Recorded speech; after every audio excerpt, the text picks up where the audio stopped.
Primicias Ministries, haciendo un último llamado de arrepentimiento a las ovejas perdidas de la casa de Israel, para que regresen a las sendas originales del único Dios verdadero. Yod, Hey, Wow, Hey. A continuación, la pastora Selmalí Descartes. Bueno, amados, entonces, como le había dicho, el deseo de nuestro corazón es que usted entienda que usted es israelita y que usted pertenece a este pueblo. Y la verdad que en este trayecto ya tenemos varios puntos claros que voy a repasar rapidito para poder entrar o poder seguir la historia después de la entrada o después de la salida, perdón, del pueblo de Israel de Egipto. Una de las cosas que quería recalcar era primero este día sagrado, Shabbat, que fue realmente separado el día séptimo de la creación. Esto fue muchísimo antes del pueblo de Israel, muchísimo antes que Abraham, muchísimo antes que Noé. Así que eso lo establecimos y por eso celebramos este día. Sí, así que esto no tiene nada que ver con ni judío ni israelita, esto tiene que ver con Dios. Dios lo declaró que este día sea santo y por eso lo hacemos. Amén.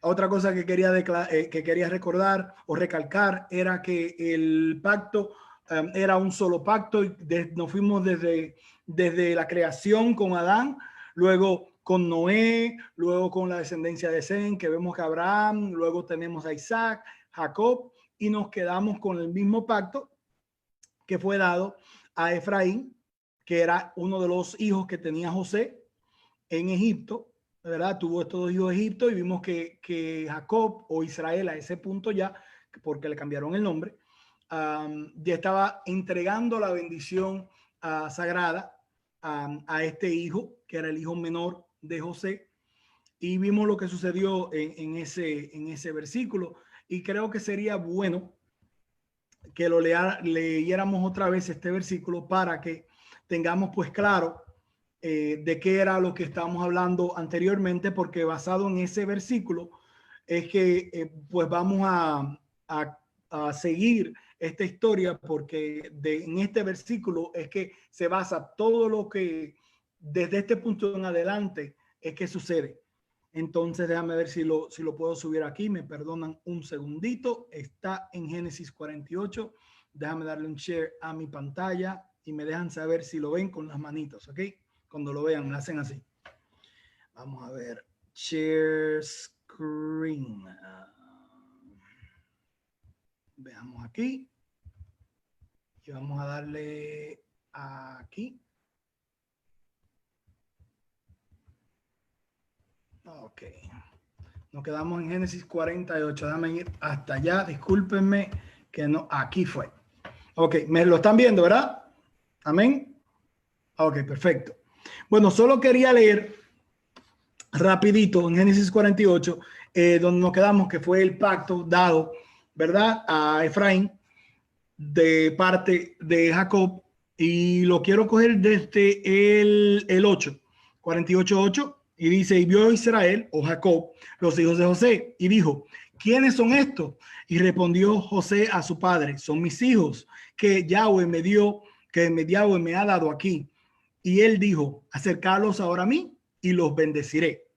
Y dijo Israel a José, no pensaba yo ver tu rostro, y he aquí Dios me ha hecho ver también a tu descendencia. Entonces José los sacó de entre sus rodillas y se inclinó a tierra, y lo tomó José a ambos, a Efraín a su derecha y a la izquierda de Israel, y a Manasés a su izquierda, a la derecha de Israel. Y los acercó a él. Entonces Israel extendió su mano derecha y la puso sobre la cabeza de Efraín, que era el menor, y su mano izquierda sobre la cabeza de Manasés, colocando así sus manos adrede, aunque Manasés era el primogénito. Literalmente, voy a parar aquí, lo que está sucediendo es que su mano derecha, que es la mano de declarar el pacto, que es la mano de autoridad, se supone que iba al mayor, ¿verdad? Al primogénito. Pero en este caso él la puso al menor, que era Efraín, y la mano izquierda la puso en el mayor, como dando preferencia al menor.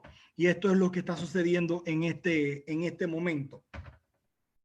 Y entonces nos quedamos, ¿verdad? En el 14, sigamos en el 15. Y bendijo a José diciendo, el Dios en cuya presencia anduvieron mis padres, Abraham e Isaac, el Dios que me mantiene desde que yo soy hasta este día, el ángel que me libra de todo mal, bendiga a estos jóvenes y sea perpetuado en ellos mi nombre. Repito, sea perpetuado en ellos mi nombre.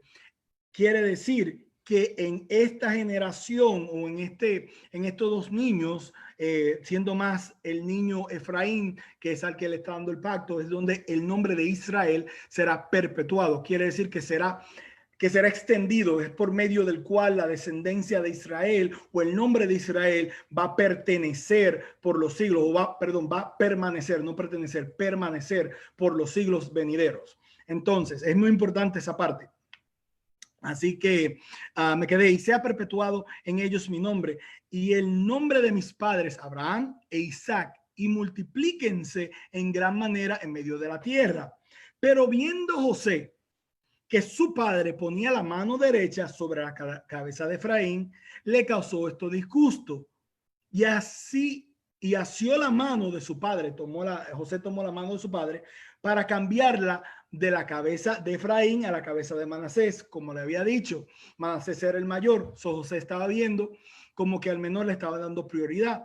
Y luego José dice esto, pero viendo José que su padre ponía la mano derecha sobre la cabeza de Efraín, le causó disgusto. Ok, esto era el 17, so vamos al 18. Y dijo José a su padre, no así, padre mío, porque este es el primogénito. Pon tu mano derecha sobre su cabeza. Mas su padre, en este caso Israel, no quiso y dijo, lo sé, hijo mío, lo sé. También él vendrá a ser un pueblo y será también agrandecido, pues, pero su hermano menor será más grande que él y su descendencia formará multitud de naciones. Parándolo ahí, en el 19, nos damos cuenta que la promesa que se le había dado a Abraham era que su descendencia será, de él saldrán muchos reyes, serán naciones y todo el mundo será bendecido por medio de él. Aquí vemos que esa parte de la bendición él la está declarando en Efraín. Eso quiere decir que Efraín es por medio del cual toda la descendencia de Abraham, de Isaac y Jacob es que realmente se va a extender. Van a ser lo que van a llenar el mundo, va a ser lo que van a llenarse como las estrellas de los cielos. Y todo esto viene de la misma promesa que hablamos desde el principio, ¿verdad? Que se le dio a Noé, que se le dio pues a Abraham y a Isaac, a Jacob y hasta este punto, ¿verdad? A Efraín. Más dice el 20, y bendijo aquel día diciendo, en ti bendecirá Israel, diciendo, hágate Dios como a Efraín y como a Manasés. Y puso a Efraín antes que a Manasés. Y dijo Israel a José, he aquí, yo muero, pero Dios estará con vosotros y os hará volver a la tierra de vuestros padres. Recuerden que en este momento de la historia ellos están todavía en Egipto. De hecho, salieron de Canaán por la hambruna y entraron a Egipto porque José estaba gobernando y le iba a dar de comer. Él era el gobernador más fuerte que había y más grande que José no había, solo que era el faraón. Así que por eso es que están en Egipto. Todavía no son esclavos, de hecho están teniendo una vida muy llevadera en este momento, por puesto que José es parte del reinado, es parte de los gobernantes de Egipto.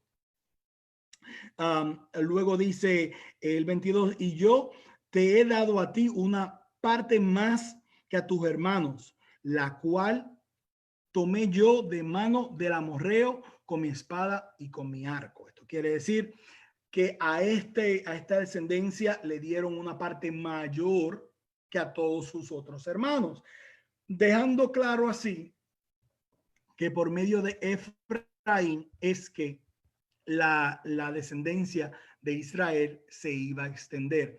Ahora bien, ¿Por qué esto es importante? ¿Por qué destacar tanto que por medio de Efraín es que viene la promesa? Por medio de Efraín es que pues sigue la bendición o la promesa o el pacto o la alianza dada por Dios a Abraham. Es porque más adelante vamos a ver que se llama a una parte del pueblo de Israel, se le llama casa de Efraín. Y vamos a entender con detalles por qué esto sucede y cuándo esto sucede. Pero antes de llegar allá, quería seguir en la historia, pues. Nos quedamos en que tuvieron en Egipto, entraron en Egipto por la hambruna, luego duran 400 años allí, cuando muere José y la descendencia de José, y la descendencia que conocía a José de parte de Faraón, puesto que Israel, ya como pueblo, como nación, ¿verdad? Como tanta gente, se hicieron grandes, tenían miedo que Israel tomara, pues se sublevara contra los egipcios. Por eso fue que lo volvieron esclavos. Y hay una parte donde todo Egipto tuvo que vender sus posesiones al faraón, pues no tenían que comer. En la hambruna, en los 7 años de hambruna, eso sucedió si leemos la historia. Y es bueno esto destacar que por eso es que el faraón se vuelve dueño y señor de todo lo que había en Egipto, puesto que tenían hambre y todo el mundo tuvo que venderlo todo, a las tierras y todo, y lo único que le quedaba era la vida. Decían, bueno, ya te lo hemos dado todo, tú eres dueño de todo, faraón, para nosotros tener que comer, ya lo que queda es que te sirvamos a ti, ya tú eres dueño de todo. Y por esto es que se vuelven también esclavos. Es bueno entender toda esta historia para que veamos por qué es que ellos se dejaban, pues, quiero decir, iba a decir maltratar, porque había un porqué, una razón de la cual ellos se volvieron esclavos. Bueno, Dios levanta a Moisés. Sabemos que Moisés es el libertador que lo saca de Egipto hacia la tierra prometida. Luego, en una de las maneras que Moisés le dice al faraón que dejara ir al pueblo, realmente fue: deja ir a mi pueblo, o deja salir a mi pueblo a celebrar fiesta a su Dios, ¿verdad? Nuestro Dios, en el desierto.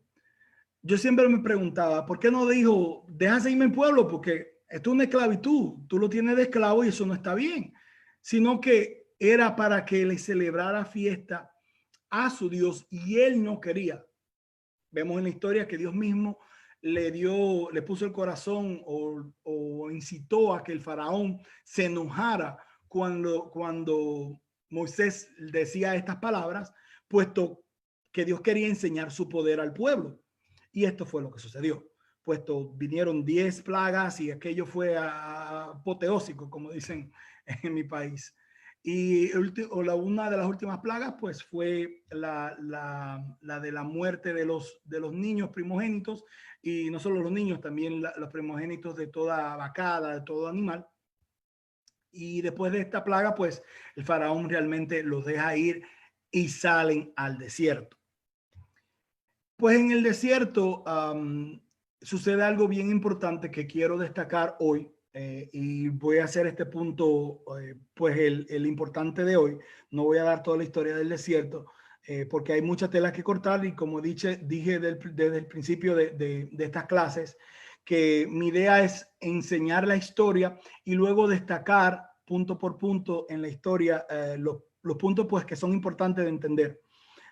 Una de las cosas que quisiera decir a los que nos están escuchando, que es bueno que sigan también conforme con esta historia, lo que son las parachá. Las parachá no son más que porciones semanales que hablan de la Biblia, que hablan, perdón, de la Torá, de los 5 primeros libros de la Biblia. Y es bueno llevar la parachá con estos puestos, que te van mucho más detalles. Y bueno, nuestra pastora Elena lo está haciendo los martes.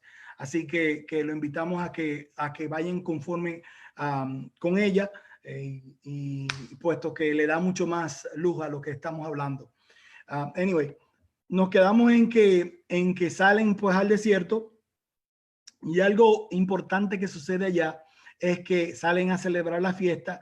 y Elohim comienza a darle instrucciones, puesto que en este momento ya la bendición que fue dada a Efraín, a Abraham, viene a cumplirse gran parte, porque siendo un pueblo, llegan a lo que sabemos que es el monte Sinaí, y en el monte Sinaí Dios le propone algo, y esto es lo que Dios propone. Dios le dice, bueno, dile al pueblo, le habla con Moisés, ¿verdad? Dice, dile al pueblo que se prepare por 3 días, pues me le voy a presentar a ellos y le voy a dar instrucciones. Voy a sellar mi pacto con ellos como lo prometí a Abraham. ¿Qué sucedió?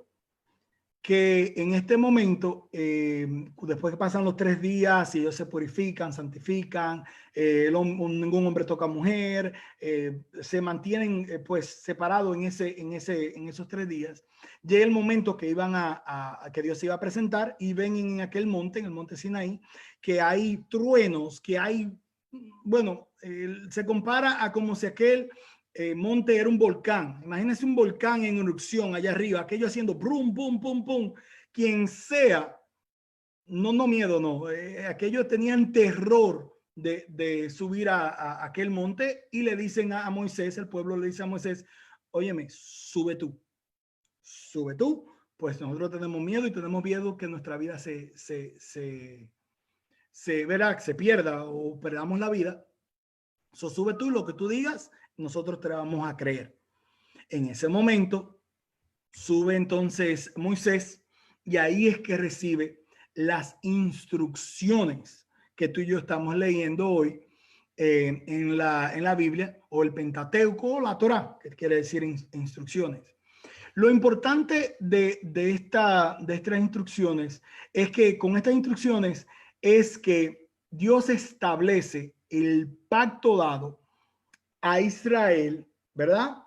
Y se lo da a todo un pueblo ahora. Ahora es donde Dios pacta con la descendencia que él prometió desde Abraham. Le dice, aquí está tu descendencia, y mi pacto ahora no es pues con una sola persona, sino que es con toda esta descendencia que está aquí, y no solo con la que está aquí, sino con la futura.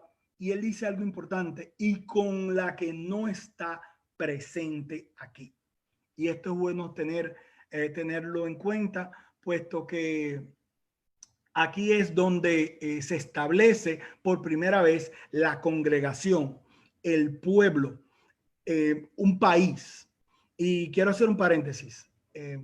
Nosotros hemos escuchado estos términos: pueblo de Dios, hemos escuchado Keilah, hemos escuchado congregación, que quiere decir Keilah, y hemos escuchado iglesia.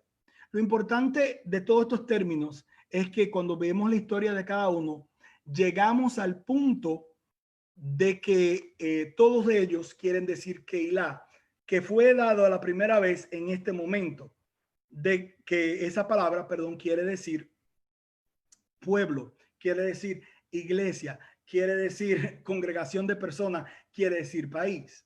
Entonces,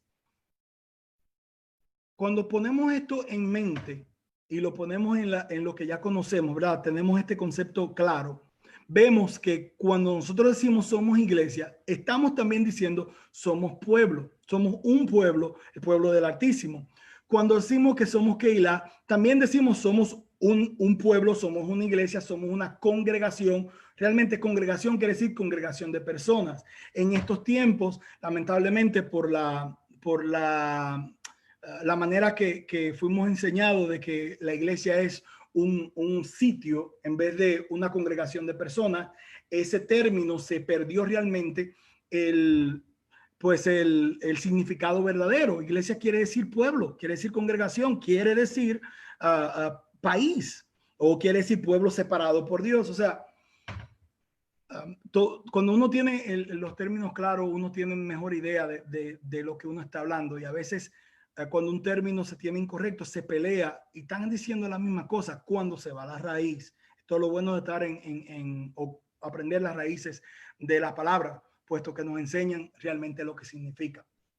Bueno, ya que recibe el pueblo las instrucciones y el pacto es dado, aquí es donde donde Dios sella su palabra y Dios sella a un pueblo y le dice: ustedes son mi especial tesoro, ustedes son los que yo he elegido desde antemano, por medio de mi pacto, por medio de mi palabra, y con ustedes es que yo voy a confirmar lo que yo he dicho. Y algo muy, muy importante que Dios hace es que con las instrucciones, Él le da al pueblo dos avenidas. Él le dice: si ustedes son obedientes, si ustedes hacen lo que yo le estoy dando en este momento, entonces yo cumpliré mi parte del pacto y ustedes cumplirán la parte del pacto, porque en un pacto, vamos a tener claro, no solo una persona pacta con la otra, sino que los dos tienen que estar de acuerdo. Por eso es que es un pacto. Si no fuera solo una palabra dada por una sola persona. Pero en este caso, el pacto que Dios da era: yo te doy mi pacto, yo te doy todas estas bendiciones, pero la parte de tu pacto es que tú cumplas con mi palabra. Entonces, si esto sucede, tienes este camino, y le da el camino de bendición y comienza a dar bendiciones si hacen lo correcto. De igual manera, Dios dice: si ustedes no cumplen mi pacto y hacen lo contrario a lo que yo les estoy diciendo que hagan o a mis instrucciones, entonces este camino de maldición les seguirá. O sea, Dios separa en ese momento los dos caminos, y usted y yo lo hemos escuchado antes como libre albedrío. Aquí es que realmente el concepto de libre albedrío sale a la luz, o es donde realmente los estudiantes y de la Biblia y todos los sabios sacan el término, porque Dios da el mandato de tú eliges. Y aquí enfrente de ti, elígelo tú. Entonces, ya con esto en mente, vemos que el pacto eterno de Elohim tenía unas cláusulas que eran necesarias mantener para que el pacto no se rompiera. Y cuando digo que el pacto no se rompiera, me estoy refiriendo a que Dios no que lo iba a romper, sino que estaba en la parte de nosotros cumplir esa parte del pacto para que ese contrato no se cayera, no se rompiera. Entonces, amados, con esto en mente, este pacto es lo que mucha gente le dice las leyes, a las leyes de Dios. Estos son el pacto de la ley, y realmente quiere decir instrucciones. Dios está dando instrucciones a seguir, no para que su vida ni la mía sea pues un yogur, como decimos nosotros, no para hacerle la vida imposible. Era para que el pacto se mantuvieran y las bendiciones que Dios tenía desde antemano preparada para su pueblo, para sus escogidos, le alcanzaran. Si tú no cumplías estas pues instrucciones, pues no te iban a seguir las bendiciones, te iban a seguir la otra parte del pacto, que eran las maldiciones, y es lo que hemos visto. Luego que este pueblo recibe este pacto, van a suceder muchas cosas más en la historia, que luego voy a hablar de ellas, pero quiero enfocarme hoy solo en que el pacto dado desde Adán hasta Efraín, en este momento en el monte Sinaí, es que se da al pueblo. O sea, realmente estamos viendo cumplida la descendencia de aquellos varones que Dios le habló, porque ahí es que se le da al pueblo, y el pueblo viene a tener ahora todos ellos el pacto en sus manos. Ya no lo tiene un solo hombre, sino lo tiene ya la descendencia de aquellos hombres. Hasta ahí me doy a entender. Yo quisiera que abrieran sus micrófonos, y si alguien tiene alguna pregunta, la diga ahora, o si tiene algún comentario antes de yo seguir moviéndome, porque no quisiera seguir moviéndome sin yo saber que ustedes entendieron lo que estoy hablando, de que el pacto ahora no le pertenece a una sola persona, sino le pertenece a una congregación, a una Keilah, a un pueblo sagrado. ¿Esto lo entienden? ¿Estoy diciéndolo bien? ¿Me hago entender? Todos levántame la mano y díganme: sí, yo lo entiendo. Okay. Gloria al Eterno.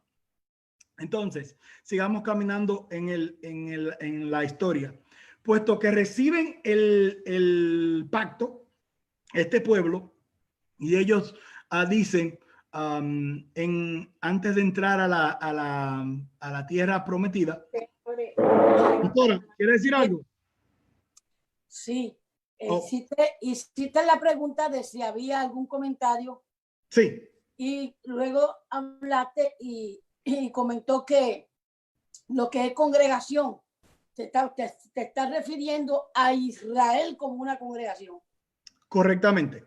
Que es bueno que los hermanos que nos están oyendo entiendan que la congregación de Yahweh es Israel. Porque si quitamos el nombre de Israel, no se van a ubicar mentalmente. Cuando hablamos de Kehilá, claro, como la Kehilá deriva de la Calá, de la novia, tiene que ver con la novia. Y la novia es Israel, que quede bien establecido eso. Correcto. Sabemos que en este momento Israel es el pueblo que salió de Egipto, que está ahora recibiendo el pacto, está recibiendo la alianza, ¿verdad? Desde el monte Sinaí por medio de Moisés. Y también quería recalcar, pastora, que ese Israel que estaba ahí no era solo de sangre israelita, sino que también muchos de los egipcios salieron de Egipto con el pueblo, puesto que vieron que el Dios era poderoso, que era el único y verdadero Dios, y dijeron, espérate, o sea, nosotros hemos servido a dioses diferentes por muchos años, pero ahora vemos el Dios verdadero, y se unieron al pueblo. Y de hecho, una de las conversaciones que tuvo Moisés con Dios fue, ¿qué hacemos con esta gente? Exactamente. Y dijo, no, háganlo parte de ustedes, y si ellos siguen mi pacto, mi alianza, pues ellos son también elegidos con ustedes. Sí, y que quede claro que dentro de toda ese pueblo, ahí estaban las 12 tribus. Correcto. Pero ahí también estaba, que quede bien claro, que ahí estaba la tribu de Judá, que es lo que conocemos hoy por los judíos. Por los judíos. El judaísmo se formó muchos años después. Muchos años después. No tiene que ver con Israel, porque todo judío es israelita. Correctamente. También, ¿sabes? Ahora que estás empezando a profundizar, no podemos dejar cable suelto, porque si dejamos cable suelto, las personas se confunden. Sí, la idea que tenía era, como lo hice en la primera parte, dar la historia y luego entrar en detalles. Quería hacerlo en la siguiente clase. No, porque cuando tenemos la historia, entonces ya decimos, la gente se ubica, dice, ok, el término iglesia, el término pueblo, el término congregación, el término Israel como pueblo. O sea, si realmente lo miramos en una línea de definiciones, son sinónimos. Estamos hablando de la misma cosa. Lo que pasa es que con el tiempo lo hemos separado las definiciones. Eso quiere decir que realmente iglesia o congregación viene derivado del pueblo de Dios, que es Israel, que es el punto que quería llegar. Sí, pero tienes que aclarar algo, Miguel. Mira, la palabra iglesia sabemos que viene por la línea de los griegos y tiene que ver con una reunión política. Congregación se refiere a Kehilá o a la Calá, pero el término iglesia era un término 100% político. Ya. Entonces ahí es que ahora que hoy día lo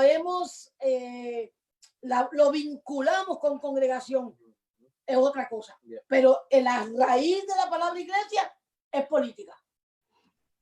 Claro, porque en este tiempo lo que estaba sucediendo, de hecho, la Kehilá como tal, si lo vemos en el tiempo de la vuelta o el regreso de los judíos a su pueblo, ¿verdad? Después del exilio a Babilonia, ellos comenzaron a utilizar las sinagogas porque estaban construyendo el segundo templo, o sea, comenzaron a congregarse, y ahí de ahí también se le llamó a esa congregación un término medio político, pero no quería entrar por estos lados porque hay una manera de extraer, lo que no lo quiero decir ahora, el término iglesia hasta Kehilá, y lo puedo enseñar, pero ahora no quiero. Sí, yo sé que va en un orden, Pero lo menciono para que no venga esa confusión, porque una vez aprendan algo mal, después quitarle eso mal aprendido es un problema. Es un lío. Ah, sí, yo estoy con usted. Tiene toda la razón, pastora. Habla, muchacho. Dale, suéltalo. Ponle el micrófono.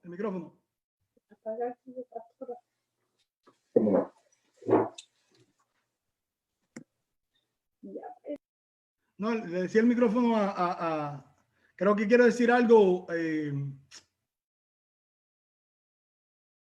No se escucha. No se escucha. Déjame ver si puedes quitarlo. Dame un segundito. Creo que soy yo que te tengo hasta mute. Mira ahí. Mira a ver si puedes hacerlo ahora. Dale un mute ahí. Ahí, háblame. ¿Aló? Sí, buenas noches. Shalom a todos. Ok, Shabbat Shalom.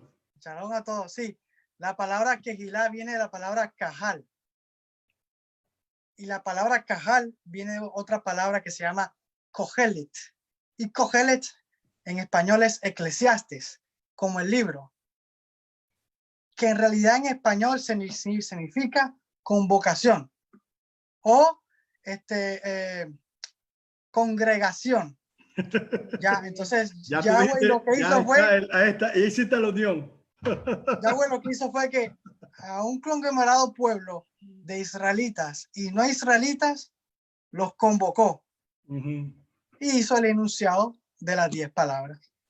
Correcto. A eso se le llama Cajal. Nosotros, de la palabra Cajal es el singular y el plural es Kehilá.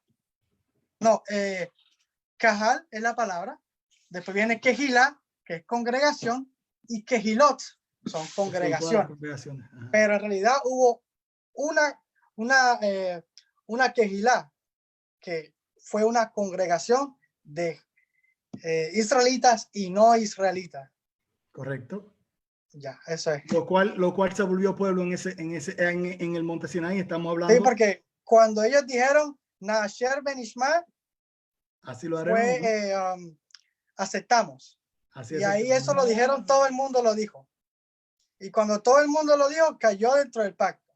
Correcto. Y mira que los extranjeros se circuncidaban. Y la circuncisión los llevó dentro del pacto. Del pacto. Amén. Y los extranjeros empezaron a guardar Shabbat y estaban dentro del pacto. Ya, entonces, eso fue en la parte literal. Y en la parte espiritual hoy día está el judío que reclama ser israelita, sí.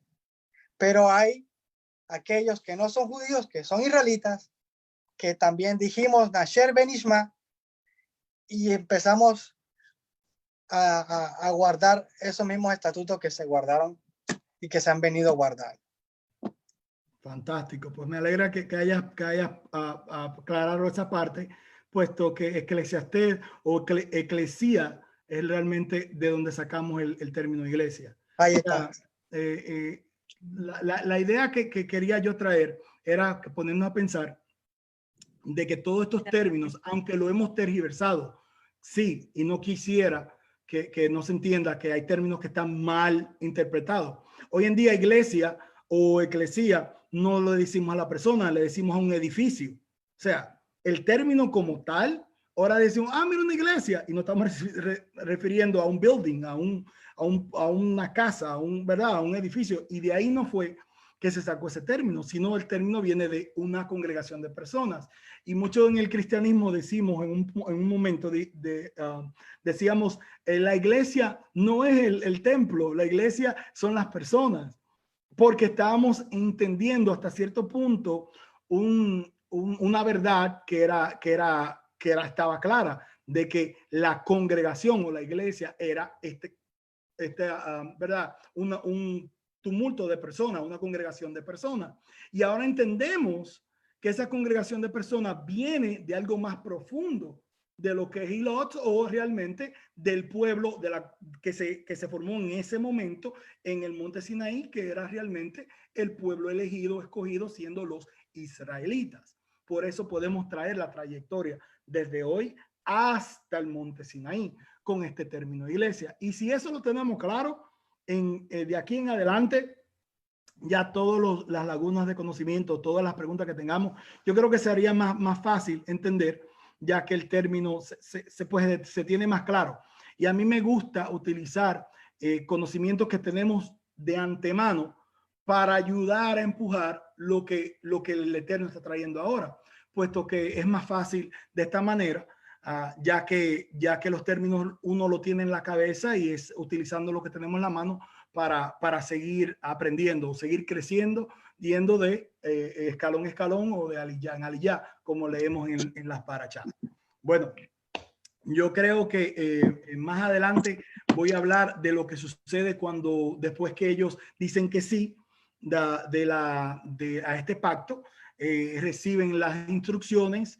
Hay ciertas cosas que pasan en el camino donde antes de que Dios le ordena a que entren a la tierra prometida, pues ellos me imagino que dijeron, bueno, no confiamos, vamos a ver realmente lo que hay, y mandan 2 espías, y esos 2 espías que ya entran a la tierra prometida traen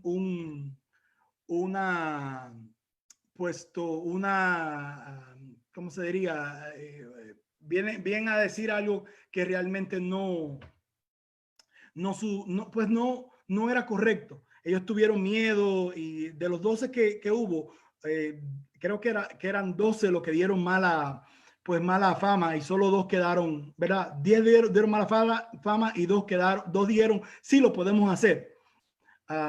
Y Dios se enojó con esto, puesto que Dios le había dicho, vayan y tomen la ciudad, y Dios ya había dado la victoria, pero como esos 10 vinieron con malas noticias, y el pueblo entero se asustó, pues dijeron, oh, ahí viven gigantes, ahí no creo que podamos ganar.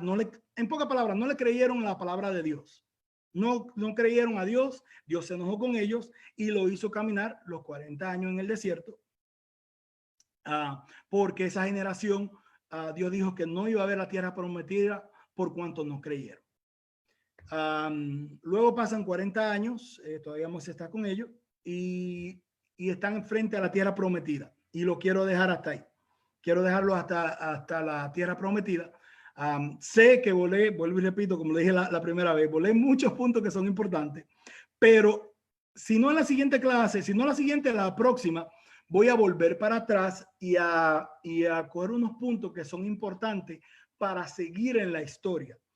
Vuelvo y repito, mi idea es que la historia esté clara, y hay algunos puntos en la historia que estoy saltando. Y si quieres ir más detalle, vuelvo y repito, mira la parachá los martes, escucha la parachá, que ahí te vas a tener más detalle de lo que está viendo.